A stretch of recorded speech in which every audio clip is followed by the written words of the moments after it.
आज मैं मध्य प्रदेश शिक्षक भर्ती वर्ग 3 के लिए हिंदी का प्रैक्टिस सेट लाया हूं, जिसमें टोटल 25 प्रश्न हैं जो कि आपके सिलेबस के अनुसार तैयार किए गए हैं। आप सभी लोग ये सोचें हम एग्जाम हॉल में बैठकर इस टेस्ट को दे रहे हैं और जो भी आपका स्कोर आएगा वो आपको हमें ईमानदारी से कमेंट बॉक्स में बताना है कि आपने कितना स्कोर किया है। तो चलिए भाई हम शुरू करते हैं इस प्यारे से वीडियो को। प्रश्न क्रमांक 1 में कहा गया है, शिक्षार्थी द्वारा किसी विषय पर बोलना या लिखना भाषा के किस पक्ष को उजागर करता है। देखिए भाई, यदि कोई शिक्षार्थी या कोई विद्यार्थी भाषा के किसी पक्ष पर बोलता है या लिखता है तो यह अभिव्यक्ति पक्ष को व्यक्त करता है, क्योंकि बच्चा क्या कर रहा है, बोलकर या लिखकर अपनी अभिव्यक्ति को व्यक्त कर रहा है। तो यहां पर विकल्प ए यहां पर हमारा राइट आंसर होगा। ठीक है, चलिए इसके बाद हम अगला क्वेश्चन लेते हैं। नैसर्गिक का विलोम शब्द क्या है? बहुत ही महत्वपूर्ण है, बार बार ये एग्जाम में पूछा जाता है। नैसर्गिक, तो भाई इसका विलोम होता है कृत्रिम। विकल्प डी यहां पर हमारा राइट आंसर होगा।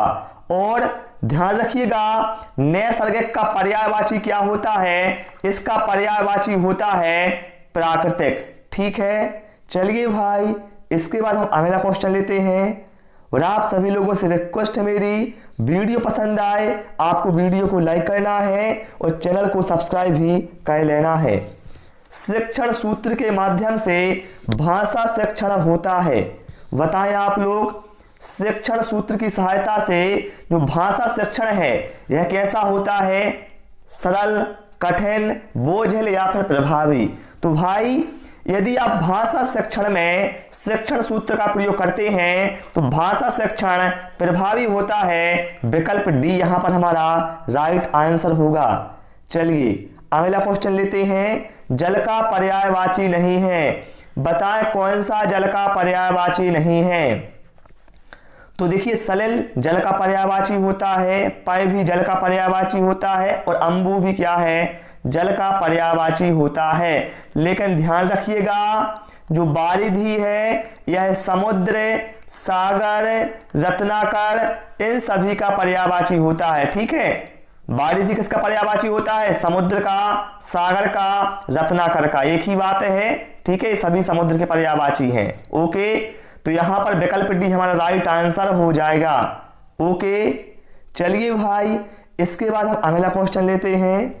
राम घर गया, उसने मां को देखा, बताना है इसका संयुक्त वाक्य क्या बनेगा? राम घर गया, उसने मां को देखा। तो देखिए यहां पर क्या दो वाक्य हैं, एक तो राम घर गया और दूसरा उसने मां को देखा। तो हम जानते हैं जब हमें संयुक्त वाक्य बनाना होता है तो हम क्या करते हैं, वाक्यों को लेकिन, किंतु, परंतु और इन शब्दों से जोड़ते हैं। तो यहां पर आप देख सकते हैं राम घर गया और उसने मां को देखा, ये जो वाक्य बना है ये बना है यहां पर संयुक्त वाक्य। विकल्प डी यहां पर हमारा राइट आंसर हो जाएगा। ठीक है, चलिए भाई इसके बाद हम अगला क्वेश्चन लेते हैं। आकलन की प्रक्रिया में केवल बच्चे की क्षमताओं का आकलन नहीं होता है, बल्कि शिक्षक की शिक्षण प्रक्रिया का भी आकलन होता है। यह विचार बताना है कैसा है? तो बिल्कुल भाई सही है, जो आकलन की प्रक्रिया है उससे हमें ये पता चलता है कि बच्चे ने क्या सीखा है, ये तो बात ठीक है, लेकिन साथ साथ हमें ये भी पता चलता है आखिर शिक्षक ने बच्चे को कैसे सिखाया है।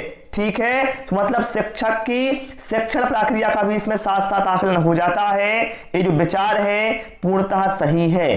ठीक है, अगला क्वेश्चन लेते हैं।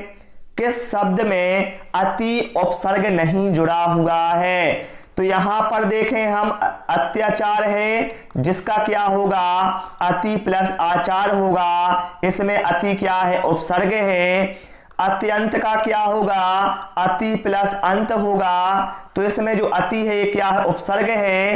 अतिशय में क्या होगा, अति प्लस शय होगा। इसमें अति क्या है, उपसर्ग है। और जो अतिथि है इसमें आ प्लस तिथि होगा, तो यहां पर क्या है, आ उपसर्ग है। तो हम कह सकते हैं जो अतिथि है इसमें आ उपसर्ग है, ना कि अति उपसर्ग है।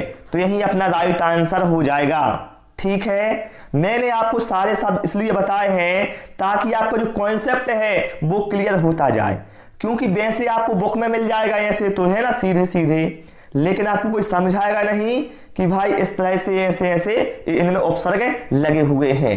चलिए अगला है नीलगाय में बताना है कौन सा समास है। नीलगाय, तो भाई मेरे क्या है, नीलगाय अर्थात नीली है गाय जो है ना, तो भैया यहां पर क्या होगा, कर्मधारय समास होगा, क्योंकि हम जानते हैं कर्मधारय समास में जो प्रथम पद होता है वो कैसा होता है, विशेषण, मतलब विशेषता बताने वाला होता है। जैसे नीली गाय, मतलब ये क्या है, गाय की विशेषता बता रहा है भाई कि गाय कैसी है, नीली है। जैसे हम बात करें काली मिर्च है, तो यहां भी क्या होगा, कर्मधारय समास होगा। जैसे हम बात करें मृग नयन की, तो ये नयन की विशेषता बता रहा है कि नयन कैसे हैं, मृग के समान है ना।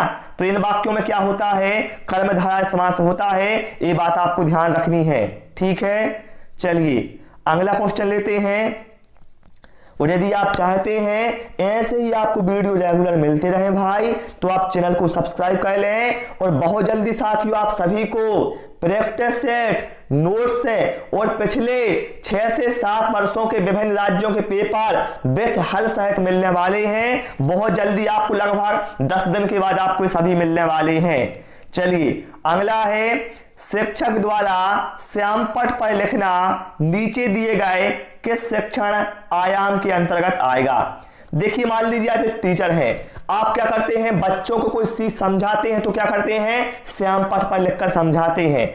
मतलब क्या है, आपने क्या किया है, आपने उसका प्रस्तुतिकरण किया है ना। विकल्प डी यहां पर हमारा राइट आंसर हो जाएगा। जैसे मान लो आपको समझाना है बच्चों को व्याकरण के या संधि के प्रकार बताना, तो आपने बोर्ड पर लिख दिए भैया कि संधि के 3 प्रकार होते हैं, स्वर संधि, व्यंजन संधि, विसर्ग संधि। तो आपने क्या किया है, बोर्ड पर प्रस्तुतिकरण किया है, अर्थात यह प्रस्तुतिकरण के अंतर्गत आ जाएगा। ठीक है, चलिए अगला क्वेश्चन लेते हैं। चा वर्ग की ध्वनियां किस वर्ग में आती हैं, चा वर्ग की ध्वनियां, तो भैया जो चा वर्ग की ध्वनियां हैं ये आती हैं तालव्य के अंतर्गत।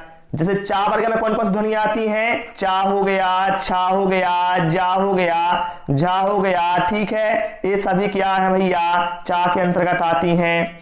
और जो का वर्ग की ध्वनियां होती हैं ये कंठा के अंतर्गत आती हैं, जैसे का, खा, गा, घा। और जो ता वर्ग की ध्वनियां होती हैं ये दंता के अंतर्गत आती हैं, जैसे ता हो गया, था हो गया, दा, धा, ना, है ना। ये आप पॉइंट आपको सभी ध्यान रखना है।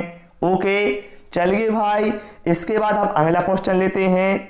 जो कठिनाई से मिलता है बताना, इसके लिए एक शब्द क्या होगा, जो कठिनाई से मिलता है, तो भैया इसके लिए एक शब्द होगा दुर्लभ। क्या होगा, दुर्लभ होगा भाई। विकल्प भी यहां पर हमारा राइट आंसर होगा। एग्जाम में पूछा जाता है एक पॉइंट और, जिसे जानना या जिसे समझना कठिन हो उसे क्या कहा जाएगा, तो आप बताइएगा, दुर्गम कहा जाएगा। और जो आसानी से प्राप्त हो सके उसे सुलभ कहा जाएगा। ठीक है, आप चाहे तो इन्हें कॉपी में नोट भी कर सकते हैं, जो मैं आपको बता रहा हूं इसके अलावा एक्स्ट्रा फैक्ट है। और यहां पर आपको ऐसे ही क्वेश्चन मिलेंगे जो कि एग्जाम में आपके आ सकते हैं। इनमें से कौन सा भाषा आकलन में सबसे कम प्रभावी तरीका है। ध्यान रखिए, एग्जाम में आपको एक पॉइंट अवश्य देखना है, सबसे अधिक प्रभावी पूछा गया है या सबसे कम प्रभावी पूछा गया है, क्योंकि एग्जाम में आप लोग यहां पर ध्यान नहीं देते है ना। तो यहां पर कहा गया सबसे कम प्रभावी, तो भाई सबसे कम प्रभावी होगा स्रोत लेख है। क्या होगा, स्रोत लेख, मतलब शिक्षक बोल रहा है और बच्चा लिख रहा है ना, तो ये सबसे कम प्रभावी है। बाकी कहानी कहना या बच्चे का कोई कहानी लिखना अपने द्वारा या किसी घटना का वर्णन करना, ये सबसे महत्वपूर्ण है। ठीक है, चलिए भाई इसके बाद हम अगला क्वेश्चन लेते हैं। निम्नलिखित में से शुद्ध वर्तनी वाला शब्द कौन सा है, बताएं इन 4 में से किसकी वर्तनी शुद्ध है। तो भाई यदि यहां पर आपने चुना है, जो कि इसको मैं थोड़ा अलग करता हूं, अब ठीक है, यहां पर बताना है कि इसकी वर्तनी शुद्ध है। यदि आपने यहां पर चुना विकल्प बी तो आप बिल्कुल सही हैं। उत्तरदायी भाई इस तरह से लिखा जाएगा। ठीक है, वर्तनी वाले शब्द हो गए, शुद्ध शब्द हो गया, है ना। ऐसे भाई शब्द आपको एग्जाम में अवश्य मिलने वाले हैं। पर्यायवाची, रस, अलंकार, संधि, समास। ठीक है, बताना है अनिल और अनल, इसका सही अर्थ देने वाला योग में कौन सा है। देखिए भाई, अनिल और अनल इन दोनों में बहुत अधिक कंफ्यूजन होता है सभी बच्चों को। अनिल भाई मेरे, अनिल का मतलब होता है वायु। क्या होता है? वायु। और अनल का मतलब क्या होता है? अग्नि। क्या होता है? अनल का मतलब होता है अग्नि। मतलब हम कह सकते हैं विकल्प ए यहां पर हमारा राइट आंसर होगा। अनल का मतलब वायु और अनल का मतलब अग्नि। आप इसे ध्यान रखना कि जब अग्नि जलती है कहीं पर तो हम क्या करते हैं? नल से पानी डालते हैं। ठीक है, ध्यान रखिएगा। अनल आएगा तो आपको ध्यान रहेगा नल का यूज कब करते हैं? जब कहीं आग लग जाती है। ओके, चलिए अगला है, अध्यापक को कक्षा में सदैव खालिस्तान भाषा का प्रयोग करना चाहिए। मान लीजिए कोई अध्यापक है, आप एक टीचर बन जाते हैं, तो आपको बताना है इनमें से आप किस भाषा का सदैव प्रयोग करेंगे। मातृभाषा का आप सदैव प्रयोग करेंगे कि आपने, एक गलत बात है। किसी भी भाषा का, अरे ऐसे थोड़ी है भाई यार, अपभाषा का नहीं, बल्कि आप क्या करेंगे? ऐसी एक विशेष भाषा का यूज करेंगे जो सभी बच्चों के लिए क्या है? अनुकूल होगी। तो भाई उसी को बोला जाएगा मानक भाषा। विकल्प बी यहां पर हमारा राइट आंसर होगा। इसके बाद हम अगला क्वेश्चन लेते हैं, तद्भव शब्द बनते हैं। देखिए आपने दो नाम सुने होंगे, एक होगा तत्सम और एक सुना होगा तद्भव। ये दोनों अलग अलग हैं। तो तत्सम शब्द क्या होते हैं? ऐसे शब्द भाई जो संस्कृत से सीधे लिए गए हैं और हिंदी में यूज होते हैं, उन्हें कहा जाता है तत्सम शब्द। लेकिन भाई जब संस्कृत के शब्दों में कुछ परिवर्तन करके उन्हें हिंदी में यूज किया जाता है तो उन्हें कहा जाता है तद्भव शब्द। तो हम कह सकते हैं तद्भव शब्द ऐसे शब्द होते हैं जो संस्कृत शब्दों में कुछ बदलाव से बनते हैं। ठीक है, चलिए अगला क्वेश्चन है, रचना के आधार पर वाक्य के कितने भेद होते हैं? रचना के आधार पर देखिए एग्जाम में आपसे दो तरह से क्वेश्चन पूछा जा सकता है। रचना के आधार पर वाक्य के भेद और एक है अर्थ के आधार पर, है ना, अर्थ के आधार पर वाक्य के भेद। तो जब रचना के आधार पर पूछा जाए आपको बताना है रचना के आधार पर वाक्य तीन प्रकार के होते हैं। सरल वाक्य होता है, एक होता है संयुक्त वाक्य और एक होता है मिश्र वाक्य। ये तीन तरह के वाक्य होते हैं। लेकिन जब आपसे पूछा जाएगा अर्थ के आधार पर वाक्य कितने प्रकार के होते हैं तो आप बताएंगे 8 प्रकार के। ठीक है, चलिए इसके बाद हम अगला क्वेश्चन लेते हैं। और यदि आपको बाल विकास, संस्कृत, गणित, पर्यावरण इन सभी के आपको वीडियो देखना है भाई, प्लेलिस्ट में जाएं, आपको वहां पर सभी वीडियो मिल जाएंगी। बहुत सारी क्लासें आपको वहां पर देखने को मिल जाएंगी। बताना है इनमें से कौन सा रत्नाकर का पर्यायवाची है। तो साथियों मैंने प्रश्न क्रमांक 4 में आपको बताया था, ये आपको ध्यान रखना है। समुद्र के पर्यायवाची क्या होते हैं? सागर होता है, रत्नाकर होता है, बारिधि होता है। ये सभी क्या है भैया? समुद्र के ही पर्यायवाची होते हैं। तो विकल्प बी यहां पर हमारा राइट आंसर हो जाएगा। इसके बाद हम अगला क्वेश्चन लेते हैं, भाषा के सभी रूपों में से किस भाषा का सबसे अधिक प्रयोग किया जाता है?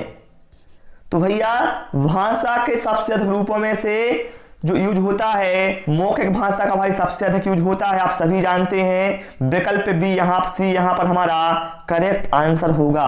ठीक है, चलिए भाई इसके बाद हम अगला क्वेश्चन लेंगे और आप लोग हमें अवश्य बताएंगे आपने 25 में से कितने प्रश्नों के सही जवाब दिए हैं। अंगुली पर नाचना, इसका अर्थ क्या होगा?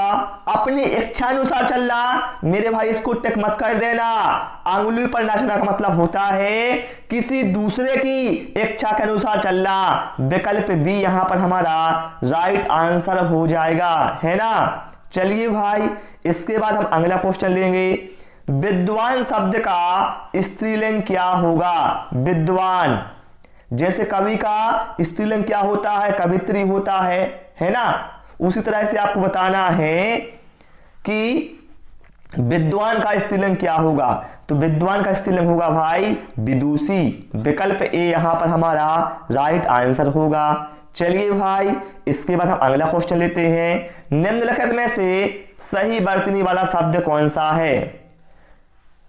साथियों, यहां पर मैं ऐसे शब्द लेता हूं जो कि एग्जाम में बार बार रिपीट होते हैं।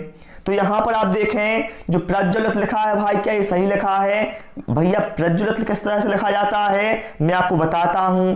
प्रज्वलित लिखा जाता है भाई इस तरह से, ये तो गलत लिखा है। मतलब आशीर्वाद कैसे लिखा जाता है? आशीर्वाद तो भाई ऐसे लिखा जाता है। मतलब ये तो भैया इन लोगों ने गलत लिख दिया। ठीक है, ठीक है, यहां पर ऐसा होना चाहिए था, मतलब ये गलत है। भागीरथी थोड़ी होता है, भागीरथी होता है ना। भागीरथी है ना, मतलब ये भी क्या है, गलत है। तो विकल्प डी यहां पर हमारा राइट आंसर है, पुनर्स्थापना। ठीक है, चलिए अगला क्वेश्चन है। रीमा ने तीसरी कक्षा में पढ़ने वाली रितिका की भाषा क्षमता, भाषा निष्पादन संबंधी क्रमित प्रगति का जो ब्यौरा है उसके अभिभावकों को दिया है। तो बताना है रीमा ने किसके आधार पर यह जानकारी दी है। तो भैया रीमा ने बच्चे के माता पिता को बच्चे की भाषा क्षमता, भाषा निष्पादन संबंधी जो ब्यौरा दिया है वह उसने उसके पोर्टफोलियो के आधार पर दिया है, क्योंकि इसमें क्या है, बच्चे की क्रमित प्रगति की जो जानकारी होती है पूरी होती है पोर्टफोलियो में। अगला क्वेश्चन है, जो काम करना कठिन हो बताना है, इसके लिए एक शब्द क्या होगा। जो काम करना कठिन हो तो भैया उसे कहा जाएगा दुष्कर। विकल्प ए यहां पर हमारा राइट आंसर होगा। और जो काम करना संभव ना हो उसे कहा जाएगा असंभव। ठीक है, क्लियर ना? मजा आ रहा है क्लास में भाई? मजा आ रहा है तो आपको वीडियो को अपने दोस्तों के साथ भी शेयर करना है कि भाई लोग यहां आप लोग क्लास है ले सकते हो, उनसे आपको ऐसा बोलना है। चलिए अगला क्वेश्चन है, निम्नलिखित में से कौन सा वाक्य अशुद्ध है। अशुद्ध है ना, बताना है अशुद्ध वाक्य। सज्जन लोग भला ही सोचते हैं, बिल्कुल। क्या तुम कॉलेज जाते हो, सही है। अभी तक पत्र नहीं मिला, बिल्कुल सही है। आज मैं यहीं खेलूंगा, ये जो वाक्य सही नहीं है। क्यों नहीं है? क्योंकि भाई यहां होना चाहिए था आज मैं यहां खेलूंगा, यही नहीं, यही का मतलब ये गलत है। यहां होना चाहता था यहां, आज मैं यहां रहूंगा। ठीक है, क्या था इसका होना था, आज मैं यहां रहूंगा, ये गलत था, है ना। तो यहां पर विकल्प ए यहां पर हमारा राइट आंसर है, ये अशुद्ध वाक्य है। तो प्यारे साथियों, इस क्लास में इतना ही। आपने जो स्कोर किया है वो कमेंट बॉक्स के माध्यम से अवश्य बताएं। Thanks for watching this video.